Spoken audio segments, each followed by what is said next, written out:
est-ce que je mange trop? Ou encore, ça serait quoi la bonne portion? C'est quoi que je devrais manger là, en termes de volume, en termes de... C'est quoi l'assiette parfaite au fond après ma chirurgie?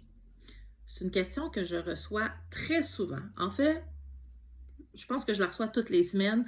À un moment donné, lors d'une rencontre, lors des ateliers de groupe, donc, est-ce que je mange trop? Ou encore, parfois la question c'est, mais pourquoi des fois il y a certains aliments que je suis capable d'en manger une plus grande quantité, puis d'autres fois il y a d'autres affaires que je ne suis pas capable de manger. Là, il me semble que après quelques bouchées, bang, je me sens plein. Mon estomac me dit qu'il faut que j'arrête.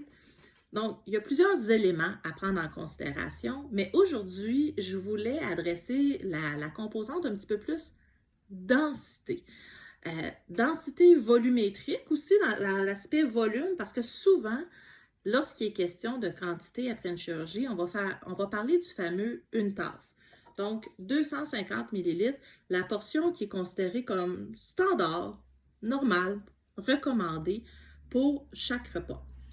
Mais un volume comme ça ne prend pas en considération ni la densité en termes de volume, parce qu'il ne faut pas oublier que lorsqu'on mastique, lorsqu'on croque, hein, une des composantes de ma triade nutritionnelle gagnante, la mastication, donc la grosseur des bouchées, le nombre de mastications par bouchée, mais aussi le temps entre mes bouchées, ben, ça va influencer le volume que ça va prendre dans mon bébé estomac.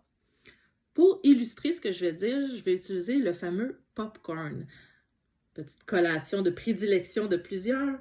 Donc, au fond, ici, vous avez ce qui va me servir de bébé estomac. Ça peut contenir un petit peu moins qu'une tasse, donc un petit peu moins que 250 millilitres. Donc là, c'est complètement vide. Et je vais juste le déposer ici. Ici, j'ai ce joli petit bol de popcorn, juste pour vous représenter un peu le petit bol. Donc, portion très classique, utilisons ce terme-là, juste pour que j'ai servi à l'œil, carrément au hasard, mais là, justement, pour les besoins de la cause, évidemment, j'en mets un petit peu à côté. J'en ai mis un pas croqué dans l'estomac. Donc, pas pire la nutritionniste, hein?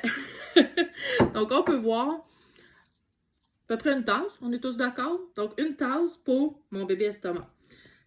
On doit se douter que du popcorn versus, par exemple, des noix qui contiendraient à la fois aussi des protéines, du gras, des fibres alimentaires. Par rapport au popcorn, la densité nutritionnelle, donc la valeur nutritionnelle n'est pas la même. Mais qu'est-ce qui fait en sorte que du popcorn, comme plusieurs, ça se peut qu'il rentre un peu plus qu'une tasse rendue dans l'estomac? Bien là, supposons une petite bouchée. Donc, idéalement, hein, si on suit les recommandations à la lettre, une bouchée, ça devrait être l'équivalent deux popcorn à la fois. Alors, j'utilise ce magnifique pilon, initialement utilisé pour faire des mojitos à la maison, mais dans ce cas-ci, pour illustrer la mastication qui, évidemment, devrait avoir lieu dans la bouche et non pas dans l'estomac. Mais vous aurez compris qu'il y a des limites à ce que je peux organiser en termes de visuel pour faire ma petite démonstration. Donc, je rajoute justement un petit peu de popcorn ici et là. J'en ai mis un petit peu beaucoup, là, juste pour être capable de bien représenter la mastication. Parce que justement, dans la bouche, ben, une mastication efficace va aller faire diminuer énormément le volume par rapport à ce que j'avais. Même si on n'est pas supposé de boire en même temps qu'on mange, j'essaie d'en mettre juste un petit peu, ça reste que qui dit mastication, qui dit digestion, même au niveau gastrique, on a notre production de salive. D'ailleurs, la digestion, ça commence dans la bouche avec nos enzymes salivaires. Puis oui, ça se poursuit par la suite dans l'estomac. Puis ça peut être assez impressionnant la quantité de liquide que l'estomac peut produire. Donc, je continue à mettre mon popcorn. Non, j'avais réussi à viser. Donc, déjà, vous commencez à voir où je veux m'en venir. La quantité, une fois mastiquée, là, j'y vais à peu près ici et là. Hein, si je suis bien concentrée sur mes comportements masticatoires, même que ma mastication peut être encore plus efficace, là, volontairement, j'ai rajouté une plus grande quantité. Et j'écrase un peu moins. Mais quand même, pour illustrer à quel point, on va se rajouter un peu de salive, d'enzymes. Un petit peu ici et là. Mais voyez-vous ce qui... Bon, hein? fais avec les moyens du bord pour la démonstration.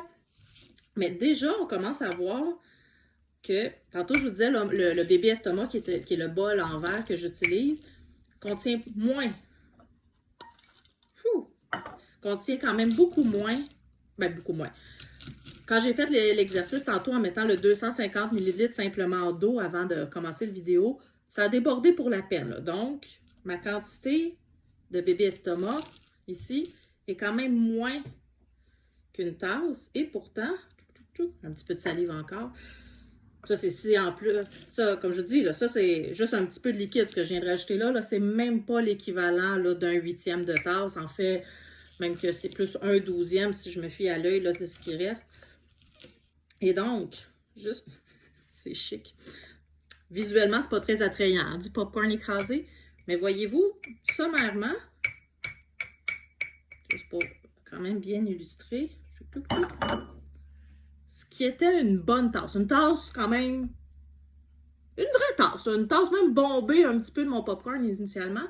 Une fois que je prends le soin de bien mastiquer, une fois qu'il y a un petit peu de liquide tout à fait normalement. Là, si je rajoutais plus de liquide, je peux vous dire que la quantité diminuerait encore un peu plus parce que ça irait justement là, bien mouillosser les bouchées.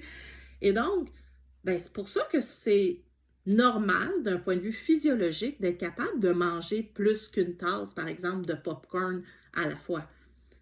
Si, par contre, je mange du poulet, si je mange du poisson, une viande qui a une plus grande densité et qui, même lorsqu'avec une bonne mastication, j'écrase bien, la nourriture ne sera pas capable de se compacter de la même façon.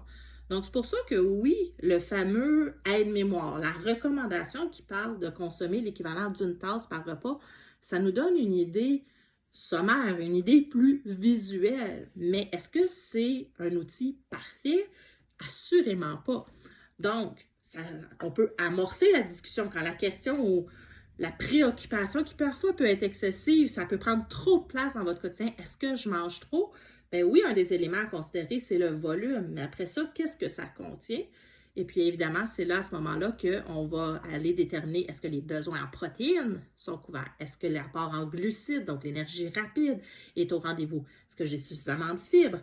Donc, il y a plusieurs éléments après ça qui vont se rajouter pour déterminer est-ce que je mange trop? J'espère que ça vous éclaire un petit peu sur pourquoi il y a une différence en fonction des aliments que vous consommez et la quantité totale que vous pouvez consommer lors d'une même prise alimentaire. Bonne journée!